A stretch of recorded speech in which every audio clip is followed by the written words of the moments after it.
Good morning. Welcome to the Words of Hope. This is Art Velasquez, your host.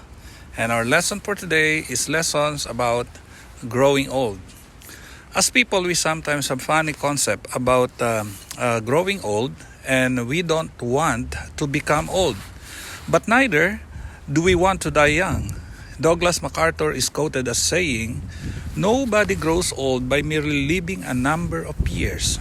People grow old only by deserting their ideals. Years may wrinkle the skin, but to give up interest in life and living wrinkles the soul. Worry, doubt, self-distrust, fear, and despair, these are the long, long years that bow the head and turn the growing spirit back to dust."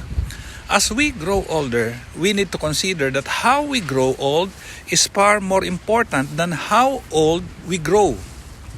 In this article, let's ask, what does the Bible say about growing or about growing old? God wants us to grow old wisely. Job said, "Wisdom is with aged men, with long life is understanding." Job chapter 12, verse 12. The lesson of hardship, success, and failure we learn in life should be passed on to the younger generation. Psalm 71 verses 17 to 18. And hopefully the younger generation will have enough wisdom to listen. Proverbs chapter 2 verses 1 and 2. God wants us to grow old righteously. The writer of Proverbs tells us, "The silver-haired head is a crown of glory, if it is found in the way of righteousness." Proverbs chapter 16, verse 31.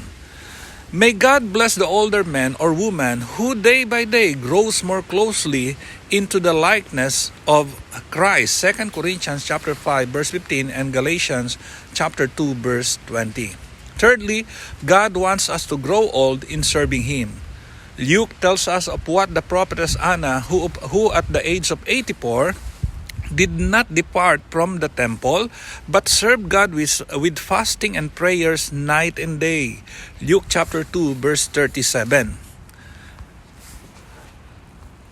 A member of the Lord's church was heard saying, "All I can do is pray." All I can do? How we underestimate the power of prayer in our lives. Ephesians chapter 6 verses 18, Luke chapters 18 verse 1 to 8, Romans chapter 12 verse 12, and Colossians chapter 4 verse 2. God wants us to grow old trusting Him. God promised to His people, "Even at your old age I shall be the same, and even to your graying years I shall bear you.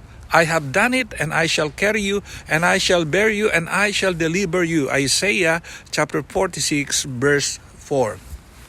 And in conclusion, there is no doubt that we will grow old if we continue living upon this earth. Ecclesiastes chapter 12 verses 1 to 6. However, as we stated in the beginning of this lesson, how we grow old is far more important than how old we grow.